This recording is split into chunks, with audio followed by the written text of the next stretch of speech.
work with Mike and Mike. Partly while I was actually in Camrose teaching, started doing some work with Mike Johansson, and then that turned into a research project when I came back full time to try and get this thing done, working with Mike, bowling. My life is confusing. And then internship at DeepMind Alberta, the late limited beloved DeepMind Alberta. This was our project, which we swore was going to be done in 2 weeks. So here I am a year later presenting the results. So yeah, I mean, I'm starting to suspect there's something going on here. That I've always been interested in this idea of learning as dealing with change, and maybe dealing with plans going awry for no reason whatsoever connected to my personal life. So I'm going to start by talking about briefly, kind of at a high level, like the learning problem I care about and why it's slightly different than the learning problem that gets all the attention these days. I'm going to, I suspect, introduce to you the Partition-Tree Weighting algorithm, which is an older algorithm that has really neat properties for the problem I'm interested in. And the work we did was combining that with model-agnostic meta-learning, which is by now an older meta-learning method that is not by default in the domain I care about. It's very much offline learning. But we put them together to create this replay MAML partition-tree weighting. It's a mouthful, but it will be worth the wait. And so we'll see how far I get through these slides. Okay. Also, I love questions, so you should absolutely feel free if something's confusing, or if you just disagree violently with something I'm saying. I'd love to hear it. I will work to keep the flow going. We'll take it offline. We'll have a calendar up if you want to book time to chat. And as Mike said, about research or about if you feel bad about not being done yet, you're fine. Okay. So machine learning these days, and kind of throughout its existence as a term, is about turning data into models, taking piles of data, using computers to create this system that then exists in its own right to answer questions. Generalizing from not just the data it learned on, this is the important thing that distinguishes it from data science. It's not just about copying patterns in the data that exist. It's about discovering principles that then you can feed into new-ish data and get a meaningful answer. So that's there's a few caveats, which was when working with the businesses to try and help them discover how machine learning can help them. This was a sticking point in a lot of cases. You don't just need a little bit of data. You need a lot of data, a lot of data. And you have to do some special work with it. You have to set some of it aside because, like I said, this isn't data science. We're not just looking for a pattern in the data that exists. We're trying to build a system that answers questions in a good way. So in order to do that responsibly, we absolutely have to have some tests set aside. So we take our split data, feed it into a machine learning algorithm, as yet unnamed, well, actually forever unnamed, any old algorithm. Probably for when we need a lot of data, we have to do it on the cloud. There's some pretty intense compute required. And I'll pop some model. Very orange on the screen. Okay. And now we do the work of seeing how this model does. We take our held out test data, feed it into the model, generate an answer, and say, how is that? Is that good? No, that's not correct. So, okay, back to the drawing board. This is not good enough. We'll go back to the retraining the model, regenerating the model, testing the model, and yay, this time it worked. Got the rules right. So, okay, it's approved. It's off now, deployed into the world to live forevermore in this static form. Now, when it's being used, of course, in order to use it, you're feeding some data in and you're getting some answer out. So, are we done? What is this? Is this an LLM? Sure. I mean, I kind of implied it's an LLM with the whole you need a lot of data and a cloud to compute. For a lot of my experiments, I have actually run them on my laptop, but for a lot of interesting problems, you need that massive compute behind it. So it's It's an LLM. It's a support vector machine for anyone else as old as I am. It's any learning algorithm that exists to turn a pile of data into a model. So is this AGI? Are we here? Have we done everything we need? Because I mean, this is ChatGPT. This is a large language model that does a lot of work. Any issues? Rich, are you pretty happy with this? Well, the world may change. The world may change. In fact, it doesn't even have to change that much. That pile of data we were using to train our model, it's an artifact. It was collected by some process at some point in time. It has whatever biases encoded in. It is a very particular subset of the things we care about. And when it's used live, people are asking questions based on what they care about. And that changes over time. So data changes. The usage distribution of data is not the same as the test distribution in almost every setting. And people get kind of unhappy when models make mistakes, especially if they make the same mistakes over and over and over again. So what we want is not this one-shot system where we take a pile of data and turn it into a model and then declare ourselves done. We want learning to keep going and be reacting to the information that it gets presented with. We don't want it to exist separately from the learning algorithm itself. All right, so ideally, I want learning to be ongoing or online. Data changes over time. I was pointing out that the data distribution could be different even without any underlying changing thing happening, but realistically, yeah, the world changes an awful lot. So we need the learning to be taking that into account, not just existing in the lab, but be embedded in the stream of data it's experiencing.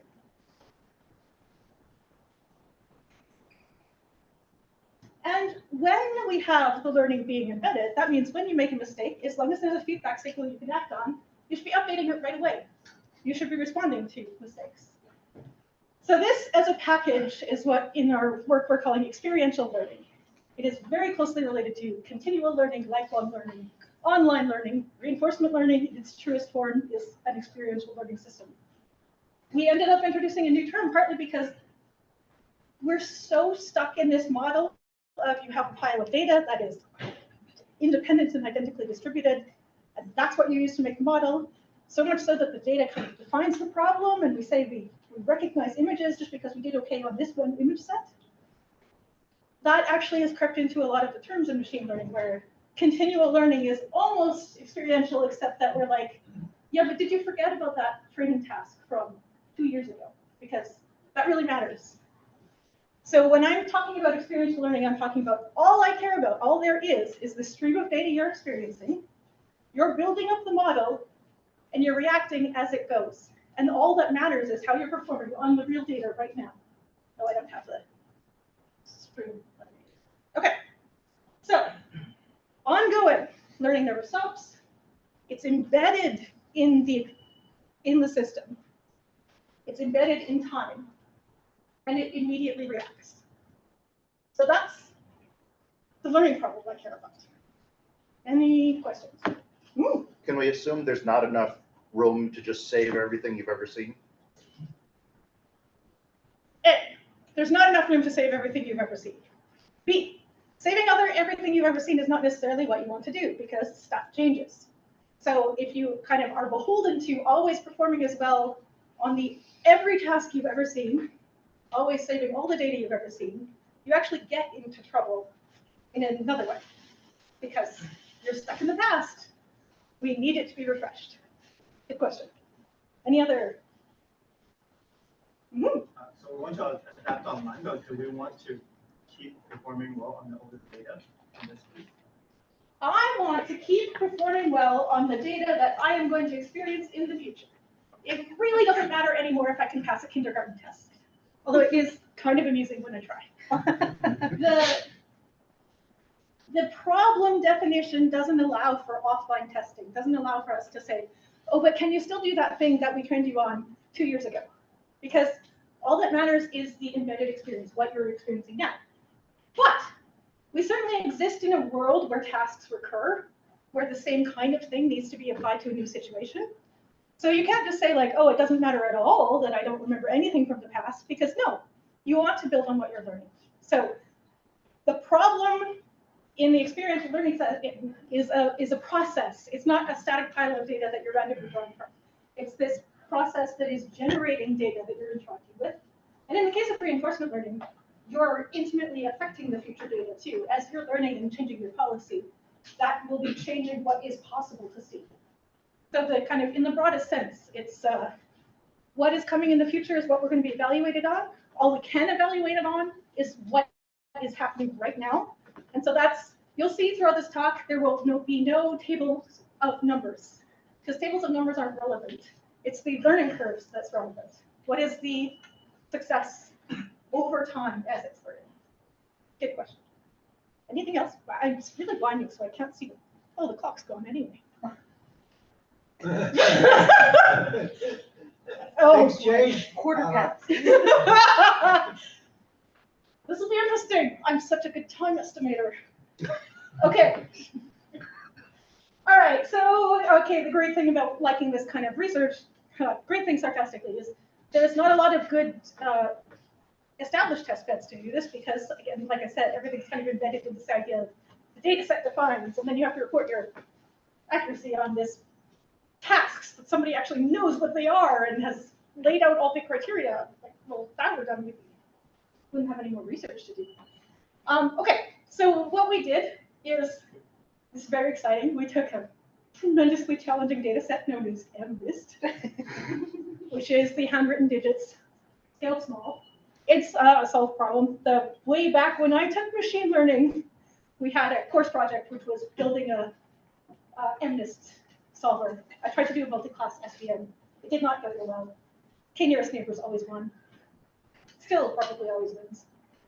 So anyway, we know this is a really easy problem. If you are training a neural network on MNIST and you give it 10 classes to learn, it does it really, really fast. It can do it to near perfect accuracy on the data set. But that does not give us the kind of environment we want. So how we're going to turn this stationary task into an experiential one is we're going to randomly shuffle the labels. So with all the switching MNIST, there are related things in continual learning, related ways people have done this, but what we really wanted was this ongoing, immediately evaluated system.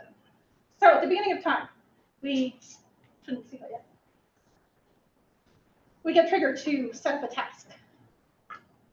And how the tasks are defined is there's a fixed number of classes, A, B, C, and you randomly draw, in this case, 2 digits that will be the members of this class. So instead of a 10-class classification problem, you have 3 class, and instead of this very nice mapping from class to label, like it exists in the real data set, they're random. So at this point in time, 7 and 6 should be in class A. You don't get told any of this, you just get that pile of data. Per time step, you get a set of 8 images labeled with A or B, or A, B, or C according to the current task, and off you go. You get the error signal. So randomly, on every time step, we roll the dice, and at some point it comes up that it's time to reset. So again, the environment resamples the classes and the groupings, and that generates a new subset of the data. So your input distribution is changing because you don't see all the digits all the time, and the correct answer is changing because this mapping is random. Question? Should I be confused because your example doesn't seem to match the data? Like in the first row, there's 6s that are labeled C. Ah, shoot! The font is very small. It's supposed to. Anna's got a great end this last fire. Yeah. Yeah. Dang it, I knew someone was going to notice if that didn't match. But yeah, yes, no, sorry, that, yeah. Oh, man, I even had the images. Okay. Doesn't this method of evaluation essentially takes everything that the model learned and invalidates it instead of sort of like building upon what it already learned? Excellent question. It does feel like, wait a second, like 7 used to be A and here it's B. So you're just like making it impossible. Why? This catastrophic interference in the labels. Is learning even possible? I'm glad you asked. My rephrase of your question. And you'll see it I shortly. would assume that learning, even shifting tasks, would still have some semblance towards the a bit ordered task. Yeah. And so such a significant shift might change the Yes. way the optimal model will work. Yeah. We set it up this way on purpose because a lot of continual learning research kind of ends up deciding that sure, stuff is changing over time, and sure, you can't get everything exactly right at every moment in time, but underneath it all, there's some core model. And if you got that core model right, then you would be able to basically represent every task possible. So we're like, no, you can't. We'll make it so you absolutely cannot, in one network, represent all tasks for all time. Pretty much, and this is why we actually came up with this structure, was because almost every continual learning algorithm has this underlying idea that we'll shuffle the labels, but we'll never have the catastrophic interference. And I want to know, because sometimes stuff changes out from under you that much. I want to know how our learning systems do in the worst case. Yeah. Uh-huh. The start of that question asked, do you have to throw everything away? I'm sure that you're throwing everything away, that you need to throw everything away. No. I'm going to show you. Also, you don't know that the switch happened, so all you know is you just started making a bunch of mistakes. Well, yes, if I don't answer that sufficiently in like 3 slides, bring it up again. Okay, yeah. So these task boundaries, though, remember, the agent doesn't get to see the task boundaries. It is just getting the data. I mean, then before it gets to see the labels, it has to guess what class they belong to, and then it has some errors there. Okay, oh shoot. Let's just get all those animations in. So this is kind of, call it a resetting learner. This is the learner that's throwing away everything. At the beginning of time, it randomly initializes the network weights. It's still not that hard a task, and so it doesn't take that many samples before it gets pretty good accuracy. But then the rug is pulled out from under it. There's no way, since it didn't know this switch was coming, it doesn't know what it's switching to, there's no way to avoid this error on the first batch you see from a new task. But then it's a learning system, so maybe it starts to recover. And this one went on long enough, it gets like near perfect. It does in fact get perfect. Okay, all fine until the next switch happens. And again, that error happens without any, because it doesn't have any way of knowing that a switch is happening, that switches exist, or what is happening. So one way to deal with this is to just say, okay, well, if you happen to notice a switch, and there are some methods that detect automatically, or in our case, for comparison, we'll just tell it. We'll have some set of algorithms that we just tell, by the way, the task is changing. You'll reset your memory, and then you'll start from scratch. This is the best that you can do in that case, then. Because you're losing everything when you reset at the task switch. Okay, let's do some experiential learning now. And maybe just to clarify, so you're saying if you decided you wanted to start over every time, this is what? Yes. Okay. Yes. Yeah. Which, of course, I don't want to do because I don't believe in tasks or task boundaries. But lots of people do. Okay, so now this red line, at the beginning of time, it's the same. Starting from random, learning based on the samples it's seen, gets to some point, suffers the cost. Ideally, if there was something to learn in this world, if there was an experiential learning process going on, you'd maybe recover faster the second time. And why this is the case is because you're not throwing out all the learning. This is a neural network. So in this process, it's not just learning that this image equals this label. It's learning how to break up the image into useful features. And so this is kind of from the carryover of the useful features, which don't get disrupted on every switch. Under it all, edges still matter, curves still matter, and even there's 10 classes under it all in this particular world. It's just that final mapping that's changing. And then, do I have another one? I do have another one. In a really great world, we would just see this kind of steadily increase. So always suffer the loss from the change that you didn't know about, but then bounce back quickly. And maybe, if it was a task you've seen before, you'll even bounce back even quicker. That's kind of the idealized, what I would want a learning system to do, what humans tend to do when it's within our capabilities. at the back. Real? No. These are fake curves that I drew. I'm going to show you average curves that are real. And what you'd like to see. Yes. Yeah. Yes. A question. Mm-hmm. Oh, Can we go back to the previous? probably. So the orange line is like your resetting. This would be if you were just resetting. Yeah, then it's kind of the baseline. In our case, our base algorithm is stochastic gradient descent with a small but sufficient neural network. And so this is kind of what you do see, except it learns faster than you think. For quite a while, we had the discussion about whether we needed to write a paper about how it turns out stochastic gradient descent is like awesome and underappreciated. Then we finally broke it, I'm very excited to say. Okay, so here we go. Here's the real data. Now this is averaged over 30 seeds. So we're not going to be able to see the switch because it's random switch times. You have a question. Ooh, uh-huh. Okay, it says math class, and then month in, you think I've been doing pretty well. And then the teacher's like, no, you got it all wrong. It turns out the teacher secretly switched to base 8 month in. So then you relearn from scratch. And the research is curious about that relearning process. Ah, okay, that switching bases is a really hilarious, awful, mean trick I want to try now. The relearning process. It's fascinating what can be relearned and what can't. One of the phenomena we found is it's actually sometimes worse. Well, you're going to see. It's sometimes worse to start from some learning than from random. If only we knew why, and it has to do with the feature representation and some other mysterious that are being investigated. Yeah, okay. Right, data. Okay, so 0 to 1 is that classification accuracy, so 1 is perfect. That dotted line is at 1/3, that's random. So add every switch, that's the best you can do, and that's what you would do if you didn't know anything. Okay, this is the resetting one. So this is the difference between completely random and just learning within task is all the way up from 0.3 to about 0.8 or 0.75. So learning is happening in these little chunks, even though everything's reset at the boundaries. What's the accuracy? There is no switch.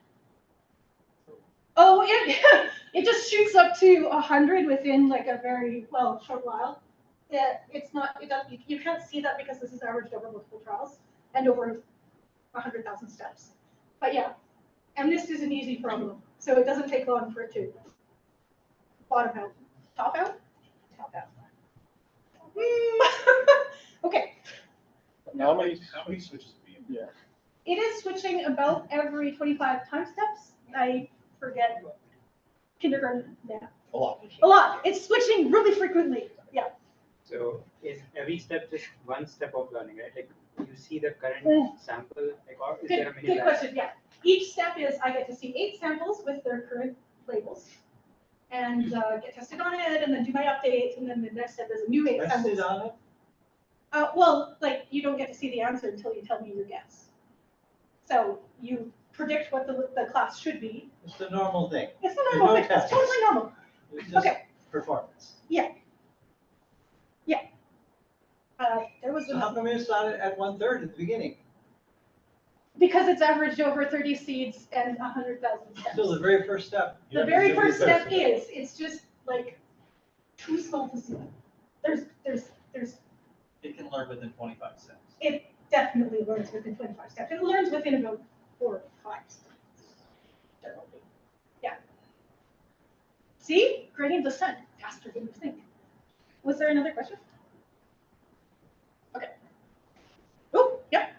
Can you just clarify what you mean by random switch? Like, is it Oh. random points in time? Yes. Random Yes. labels being switched? Yes, it's random. Yeah, it's on every time step it randomly decides whether to switch. This one does get told that the switch happens so that it can reset. And then when it decides to switch, it does a random sampling of which 3 classes. So the only fixed thing is there's always 3 classes, and each of the classes has 2 digits in it. It's just what they are changes.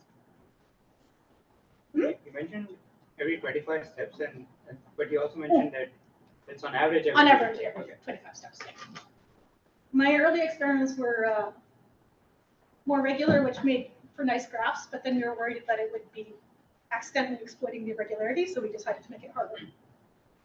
Yeah, okay. So within the time frame of the task, this is how much benefit you get just from learning. And it's more or less flat because you're resetting from running every time. Ooh, but here's our baseline continual learner. Do you want to say anything about the algorithm? Like, It's pretty descent. yes, but there's a network involved, which could be many different things. Yeah. It is, I am skimming over because this is not so dependent on, like, yeah. It is a small, it's I think two conv Layers. layers with then a ReLU layer on top. It is chosen specifically to be small but sufficient for learning this task. It learns pretty much perfectly on the 10 class version of this problem if you give it 10 outputs. And it's doing softmax. So are you suggesting that it's a standard network It for is solving bog standard, yes. It is standard for solving MNIST? and the simplest optimization algorithm possible. Stochastic gradient descent.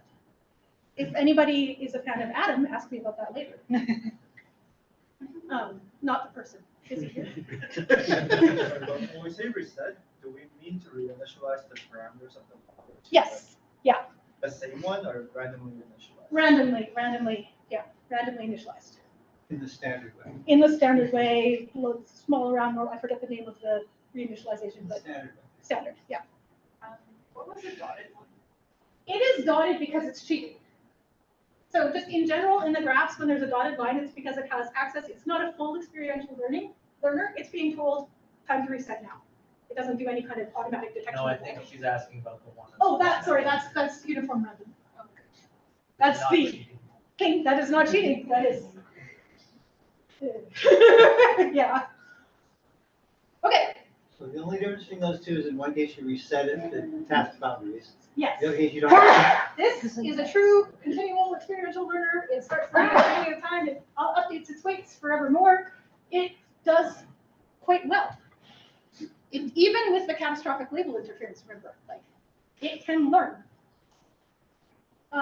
So that gap between those two is the benefit we get from the continual learning, from learning the feature representation, from whatever it's learning that is transferred from task to task, even though those labels are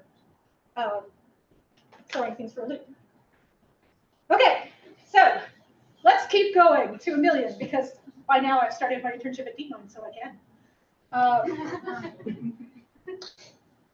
What do we think's going to happen? Some people have experienced this. How is this different than the last slide? It just goes to 1 million now.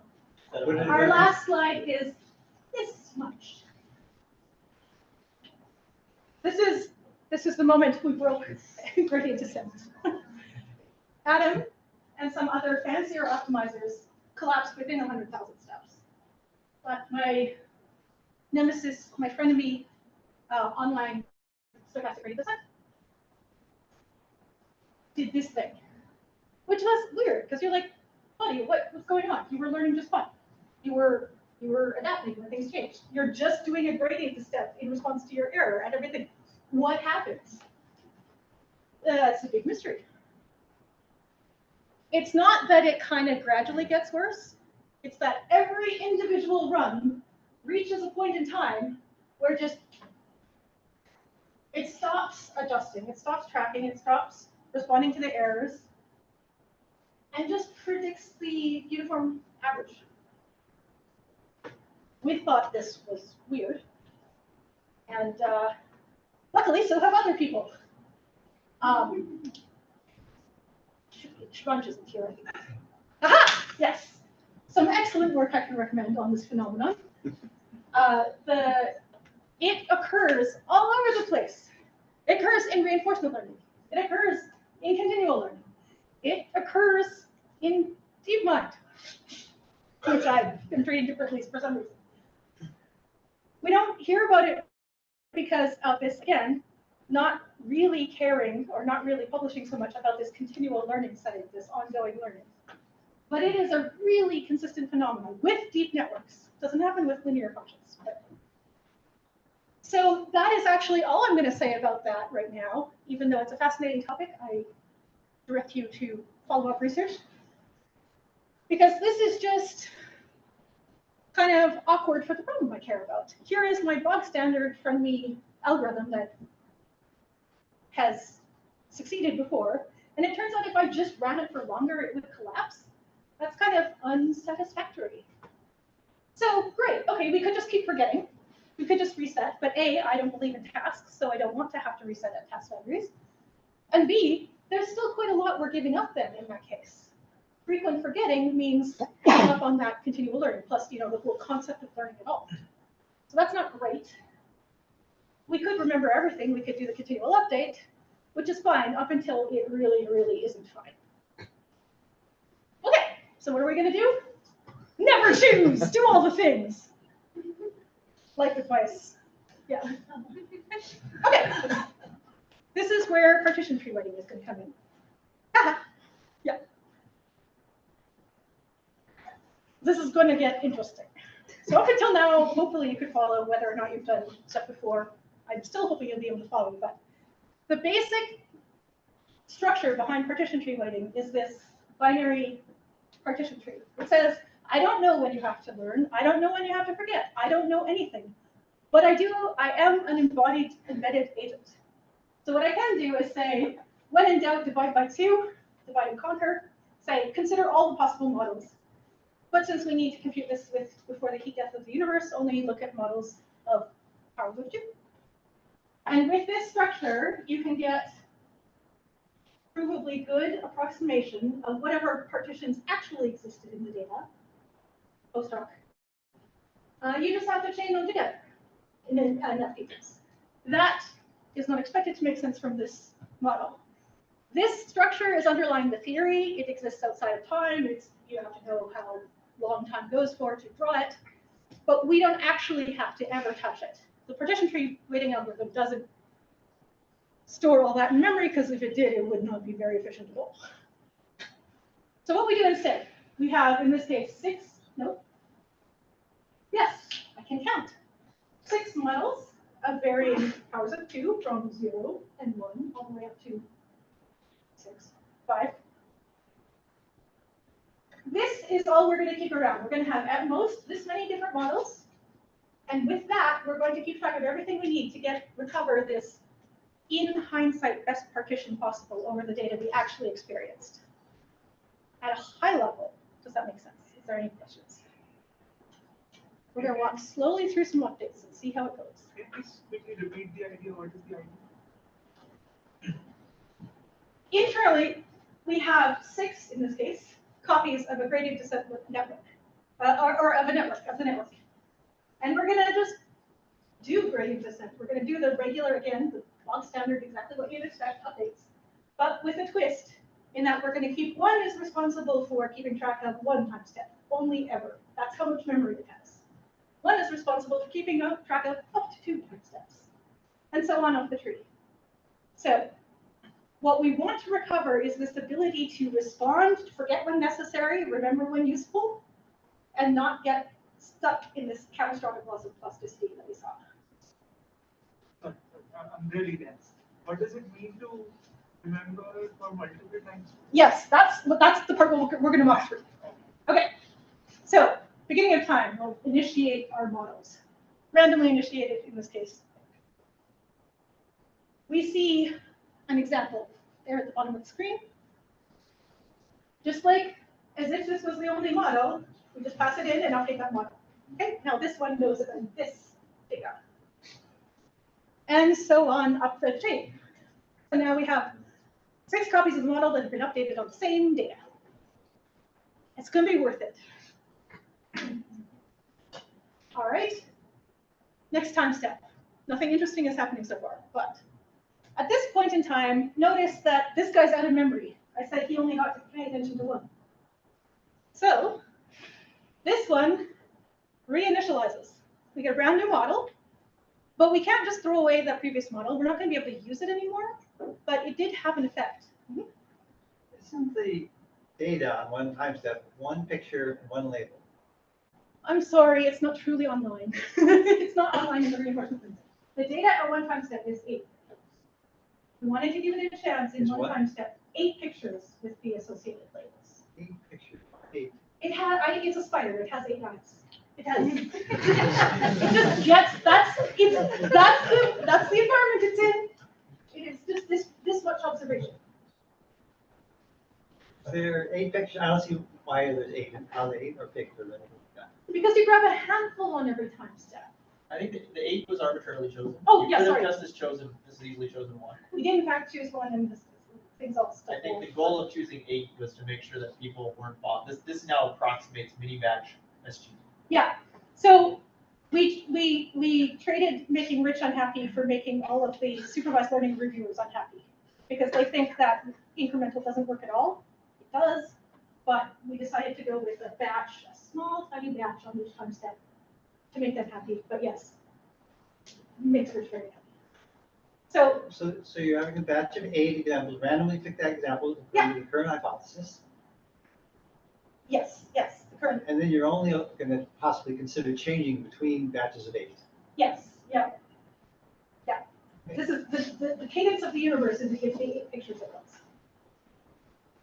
So it is in this cell. Mhm. So the one in the model resets at every time? At every single time step, yeah. So basically, it's like Every message. predicting random. My environment, it's a time step. Okay, so we get a new batch. This guy's out of memory, so we have to reinitialize it, but this did exist. It did have a model at some point, and that model had some amount of accuracy. So we just store it. We just take the number and store it, we throw out the model. And then we're gonna update everything like before. So, like during the first 8, you don't have the first model yet. So you only Right. you form the model after the end You of the have 8. 6 random networks. Yeah. And so on the second batch, you reinitialize the model. Yeah. So the model never had, It never had a chance to impact the world. never did anything. It does in 2 ways. One, we can query it after one update before we start doing the second update. We can ask the model what it thinks about any images. So that's why that model actually hangs around until it has to be thrown away. And 2, this is going to come up. Because if I change tasks right on this, I'll come back to that. And isn't this true for all the ones? Like the second Yeah. one will. Yeah, it's kind of weird that it works. It's forming a model. Yep. And so that model's not usable yet. So Well- the second 16. Hey, a model's usable as soon as I can call it. Like, it's randomly initialized. It may not be smart. We but will use that model, We will. even We though will. it has not filled up. Oh, yeah. Hey, yeah. This is all one. Each of these guys is giving an answer at any point in time. It doesn't, as far as querying it goes, saying what do you think is happening, it doesn't matter how many time steps it's learned on. It's just got a current state of the model, which will have some current guess at what classes things are. Come back to that. Okay. This is where I have like 40 animations. So. All right. Okay, we got our third data. It's a very exciting time in the life of Partition-Tree Weighting algorithm. We got our third data point, our third time step, third batch. So just like before, this model's full because it fills up on every time step. Now this one's full too. So we go up there, and we say, okay, you, sir, we're about to toss out your model, so summarize your performance so far. And then look at that. Instead of keeping around those 3 numbers, we can keep a summary of all of them, just as like this little tiny tree. This as if this were all that happened. We get to summarize the entire breakdown of possible models in this one number. So this is one of the efficiency things, that we only have to keep 6 models around in this case, and we get to keep collapsing the numbers we keep track of based on kind of completeness of subtrees, but that's probably not a helpful phrase. So.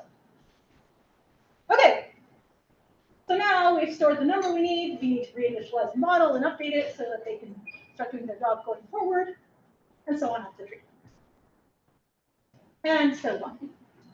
So each time when a kind of higher, a longer horizon model gets reset, is done, is finished, and needs to start a new one, it summarizes as much as possible of the trees under, of the models under it.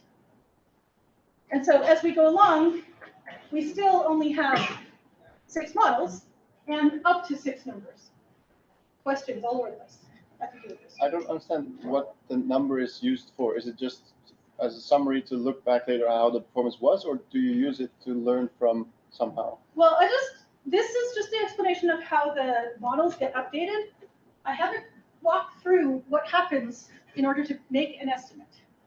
So this is a good place to say, how are we going to estimate the labels on this batch? And what we do is, each of these guys has its guess, right? This one happens to be based on just actually, well, randomly initialized this before it's been updated. I think my picture won't go at quite the right time. Sort of. Yeah, okay. Yeah. It hasn't updated these guys yet. This model has been randomly initialized, but it will have a guess. If this model were the one that we were going to rely on, we would have to take into account everything that's gone before. It's only going to make mistakes based on what is randomly initialized. But in order to use this model, we would have had to use this part of the tree and this part of the tree and this part of the tree in the past. So these numbers that are being stored are kind of to account for, if you wanted to split up experience this way, this is what you would have had to pay. That model at the top, it has never been reset. Its error is totally kind of contained within its own experience. Whatever mistakes it's made, it has its own record of.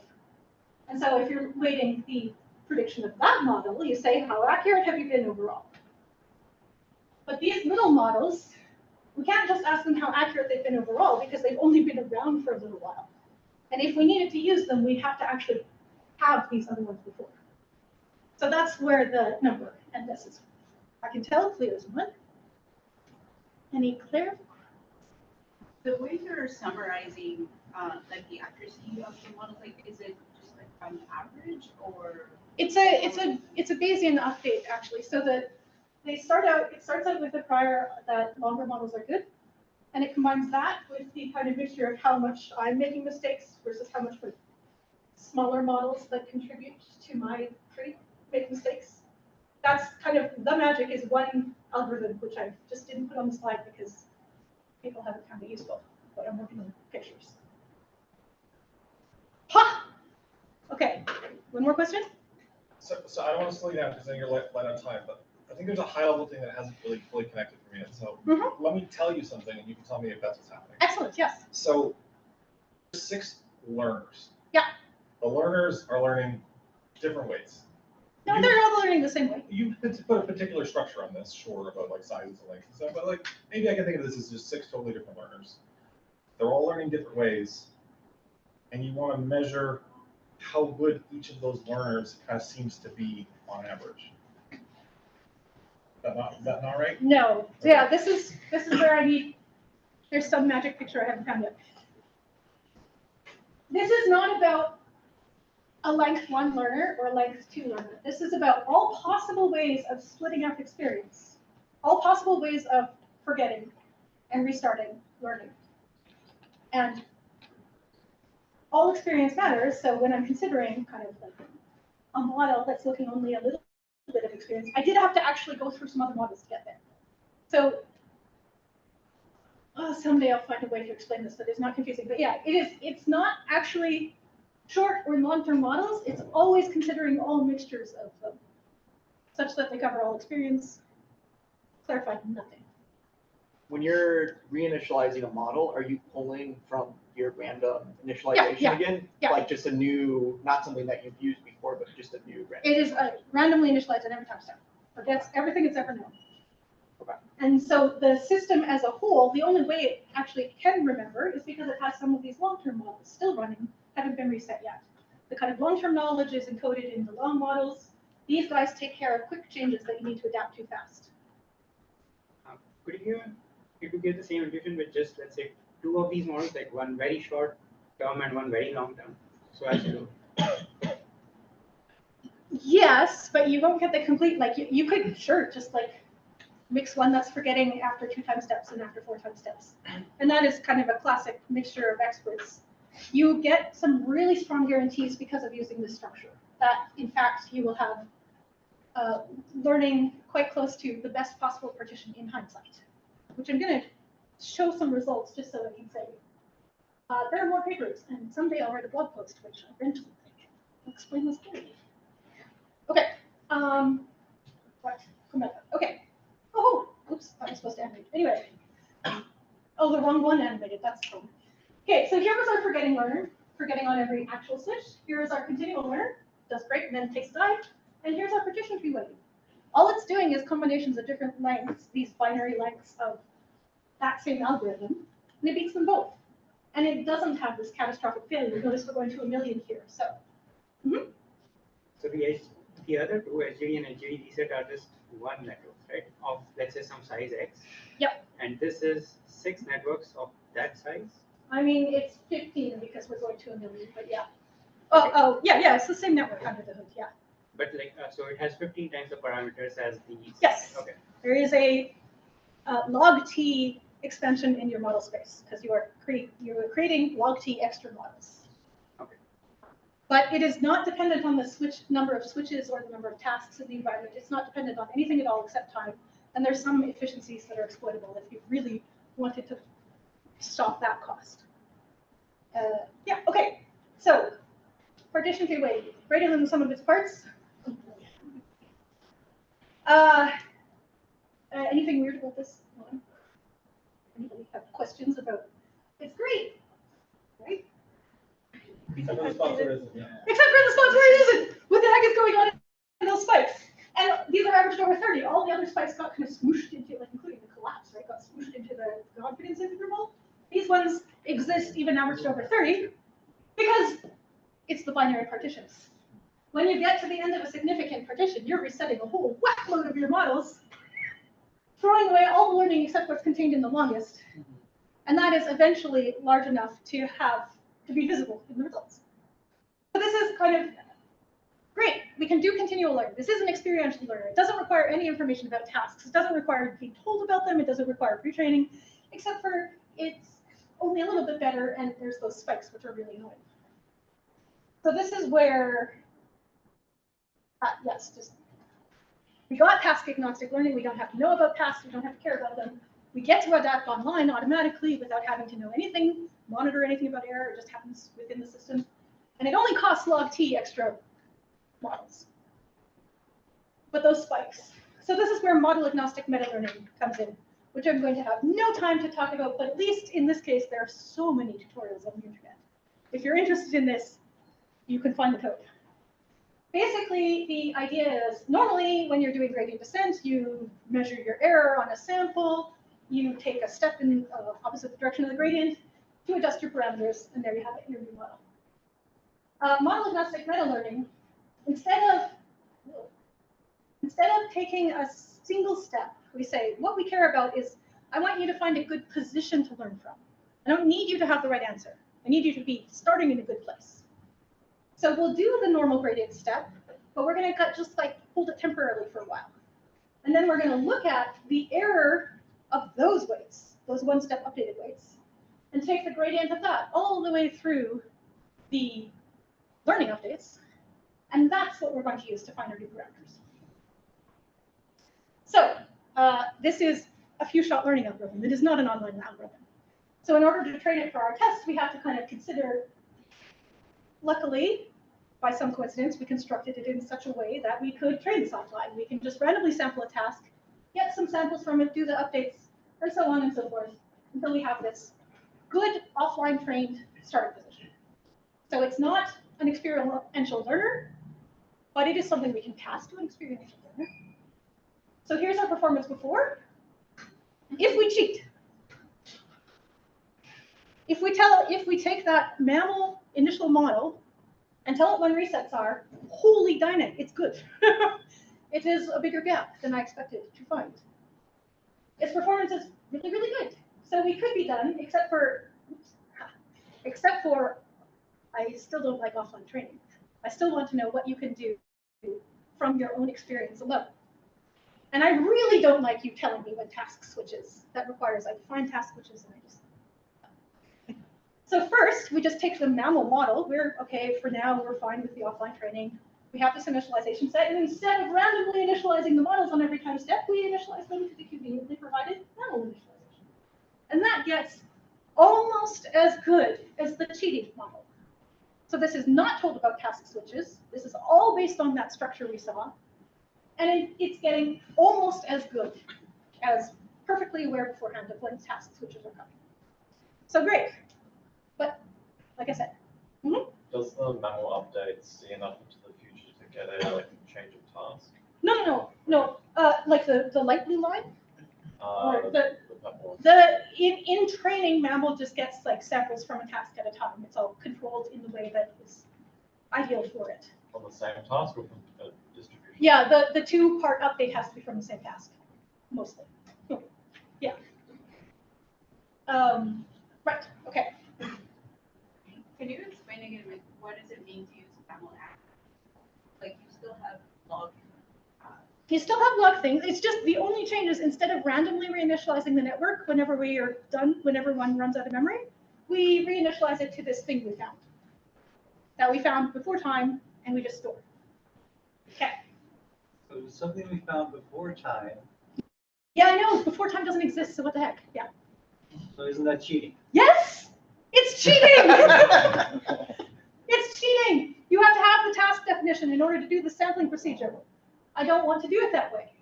So very briefly, what we're going to do instead is we're going to take the sequence of experience as we have it. Sure, it's coming from this underlying thing, but whatever, we don't get told. We're just going to throw one by one each example we see. Now, not even each batch. We're just going to take every image with its label and shove it in some memory. And we're just going to keep a sliding window of it. This is fixed cost. It doesn't grow with the number of tasks. It doesn't go with experience. It's just whatever size we decide to allow it. You save that many samples from the past. And then you do a MAML update, sampling a chunk from here. And this violates all kinds of assumptions about the MAML training. People are very up in arms about, like, what about task boundaries? You don't know that you're all sampling from the same task. Yep. Well, what about when you want to be sure you're sampling from the same, like, sure you're sampling from different tasks? Over time, it might work out, or it might not. What happens? Oh, does it work out?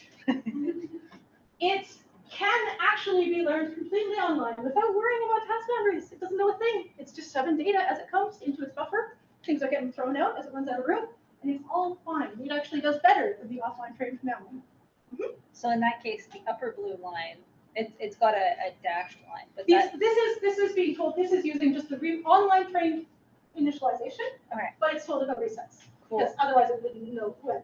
But it still counts as cheating because of the replay buffer, or? No, I don't count the replay buffer as cheating. You're allowed to remove things. It's still cheating because it's told about resets. I see. Sorry. So this is, how are we going to not have to worry about resets? Have a method to detect resets, maybe.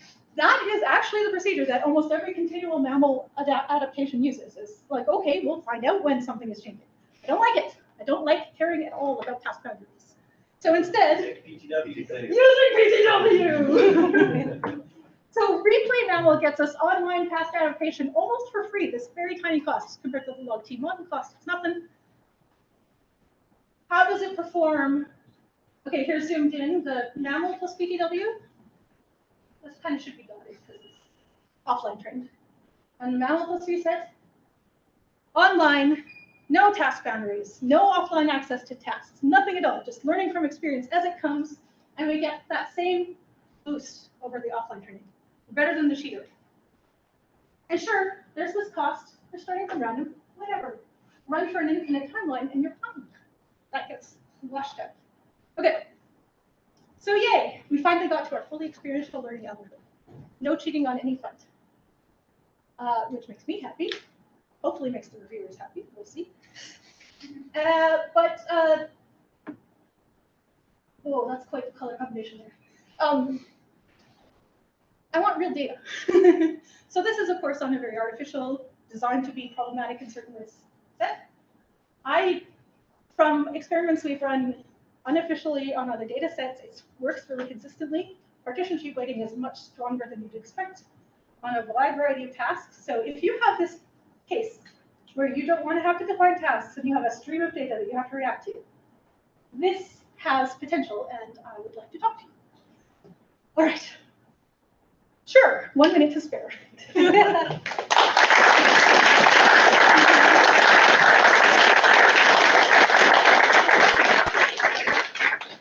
Recognizing that's 1 o'clock, if you need to run, giving you permission to get up and run. Yeah. But if you have questions, I'm sure Anna Always will answer hands a few, and then we'll take the rest of them. Yeah. Okay. So you mentioned that for the 1 million, the experiment that went on for 1 million steps, you needed 15 things because that's the log thing. So in the truly like the continual learning sense where you're just doing this over your lifetime, where you don't know how long you're going to live, so you're going to live less than the heat death of the universe. So set it to 70 and call it a day. So my supervisor says just throw a higher number on, but also it can be updated online. There's a little tweak. We didn't do it in this case, but you can just increase the tree size as you need. And there's possibles, like, it does kind of feel like you're keeping more around with those one-step models.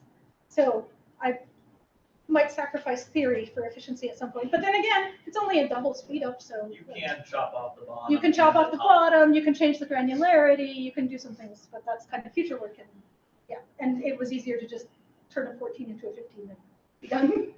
Thank you.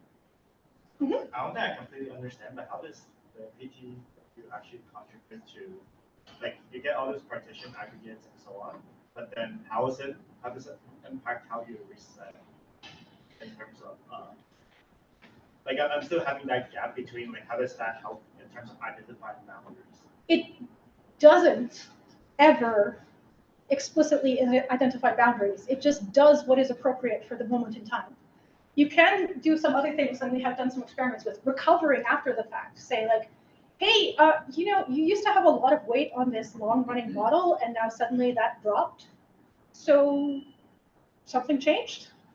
And you can do really interesting tricks then to kind of uncover what that tells you about the data, including one of the extensions of this forget-me-not, the forget-me-not process. Explicitly, it doesn't just throw away the models, it saves the models and has some kind of architecture around deciding what to save and what to reload. And so then you can get some other side effects from this. But the partition tree weighting under the hood, it's not about ever knowing where the boundaries are. It's about being just as good as if you knew. Maybe my question is how the weights are updated. The partition tree weighting, the weights on the model depths on the partitions are automatic. They're just computed based on the prior and the loss. The weights of the models themselves, and therefore the error that gets incurred by them, are updated by normal update rules.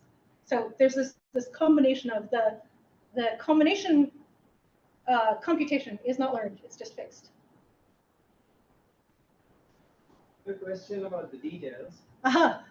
So this line seems to have put on 98%. Yep. And you're saying you're changing the task after every 25? On average, yep. It works with 2 if you change the task every 2 steps too. If you're changing after every 25, you're definitely going to get the first 1 or 2 wrong. Yeah. And if that is the case, then how can accuracy be more than like 92 or 96? I forget we did the calculation of what the best possible. I think the best possible accuracy was 98.75. But that's just off the top of my head. I can look it up. It's in the paper. But anyway, yeah, you're right. You cannot get to 100 unless I tell you both that it's switching and what you're switching to. Yeah. Did you play around with like using weak learners rather than like the full network that SGG plus reset uses? You could even do like weaker learners towards the 1 step and then stronger. Yeah. Oof. So changing this is related to Brian's question. Changing the learner at the different levels is outside the scope of theory. So we haven't done that. Yeah. The theory depends on them being identical and the error being bounded. So you get the best partition, you get equivalent to the best partition in hindsight if your per time step loss is bounded. So I have anecdotal experience when I first was trying to do this without a ConvNet whatsoever, nothing was working. So it can't be a completely weak learner. There has to be some signal to draw from. But that signal can be a while to come out. So I think it is interesting, especially the question of, okay, can we use tiny models then? So we need log T of them, but maybe they don't have to be as big. Yeah. Or maybe they can scale in bigness Yeah. as you go up. Yeah. I think there's lots of interesting details to play around with. I just need somebody besides me to know how to implement PTW.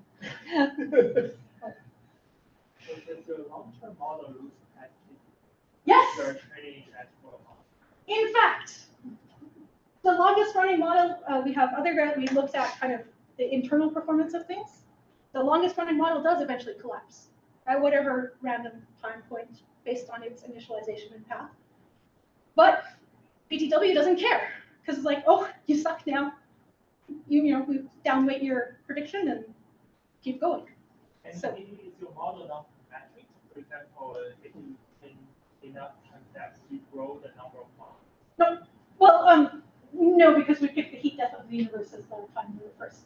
So There are other options. yeah.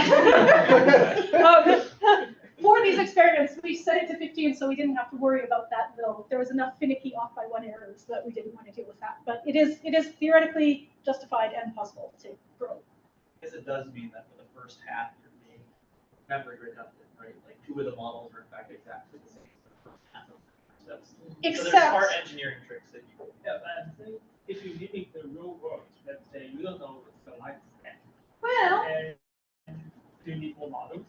I mean, I know my lifespan approximately, and I can just add one and then account for like really great health advances. So,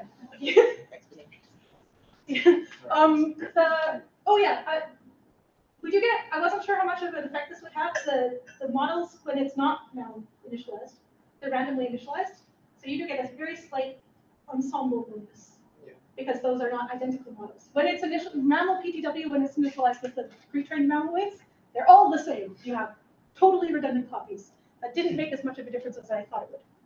Yeah, I think it might be a similar question, but let's say, is there like sweet spot between how many models you use versus the time that it changes on average, the task changes?